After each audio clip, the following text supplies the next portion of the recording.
بسم اللہ الرحمن الرحیم۔ السلام علیکم بچوں۔ آج ہم خاموش محسن یعنی جو خاموشی سے احسان کرنے والا ہوتا ہے اس کی پڑھائی کریں گے۔ اللہ ڈینو ایک بچے کا نام ہے، لڑکے کا نام ہے۔ اللہ ڈینو ایک یتیم لڑکا تھا۔ ابھی وہ بہت چھوٹا تھا کہ اس کے والدین انتقال کر گئے۔ بس اس کی ایک بوڑھی نانی تھی جس نے اسے پالا پوسا تھا، مگر اب نانی بھی بہت بیمار رہنے لگی تھی۔ اللہ ڈینو دریا کے کنارے ایک چھوٹی سی بستی میں رہتا تھا جس میں کل 15-20 گھر تھے۔ سب غریب مچھیرے تھے۔ مچھیرے یعنی مچھلیاں پکڑنے والے، اور دریا سے مچھلیاں پکڑ کر اپنی گزر بسر کرتے تھے، یعنی زندگی بسر کرتے تھے۔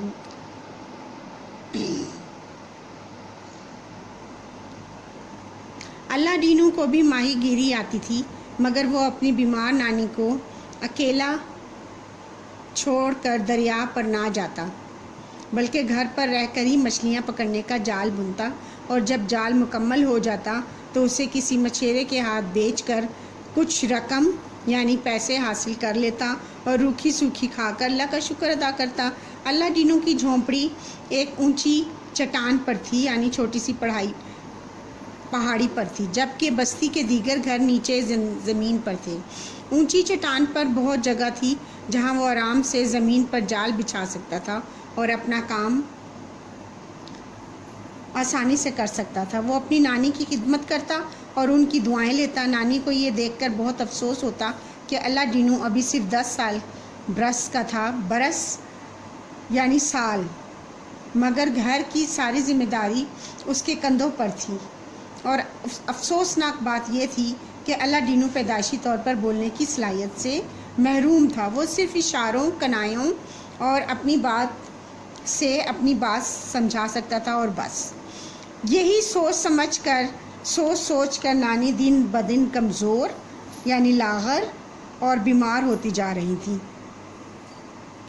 اللہ ڈینو ان کی خدمت میں کوئی کسر باقی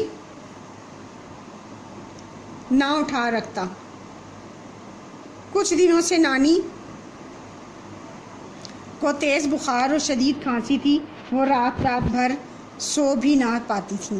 گرمیوں کے دن تھے۔ وہ چٹان پر چارپائیاں بچھائے سو رہے تھے کہ نانی کو کھانسی کا شدید دورہ پڑا۔ اللہ ڈینو نے سراہی سے پانی انڈیلا کہ نانی کو پلا سکے۔ اچانک اس کی نظر دریا پر پڑی، جس کی موجیں یعنی لہریں خوفناک حد تک بھری ہوئی تھیں۔ چاندنی رات میں دریا کی بے رحم موجوں کو آسانی سے دیکھ سکتا تھا۔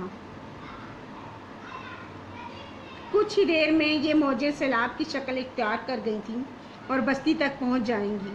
یہ سوچ کر وہ کانپ اٹھا۔ بستی والے اس بات سے بے خبر تھے۔ زیادہ تر لوگ بے خبر سو رہے تھے، اور جو جاگ رہے تھے انہیں بھی اس بات کا علم نہ تھا۔ چند لمحوں کے بعد سیلابی ریلا یعنی پانی کا بہاؤ ان کی کچھ کچی بستی کو بہا لے جائے گا۔ ادھر نانی کھانس کر بے ہوش ہو چکی تھی، اور وہ بیچارہ اللہ ڈینو تو بولنے کی صلاحیت سے ہی محروم تھا۔ وہ بے حد پریشان تھا، یعنی مضطرب تھا۔ اب کرے تو کیا کرے؟ بستی کے لوگوں کی کیسے جان بچائے؟ کیونکہ سیلاب کا پانی تیزی سے بستی کی طرف بڑھ رہا تھا۔ اس کی سمجھ میں کچھ نہیں آ رہا تھا۔ اس نے دل میں اللہ تعالیٰ سے دعا کی، اے اللہ میری مدد فرما۔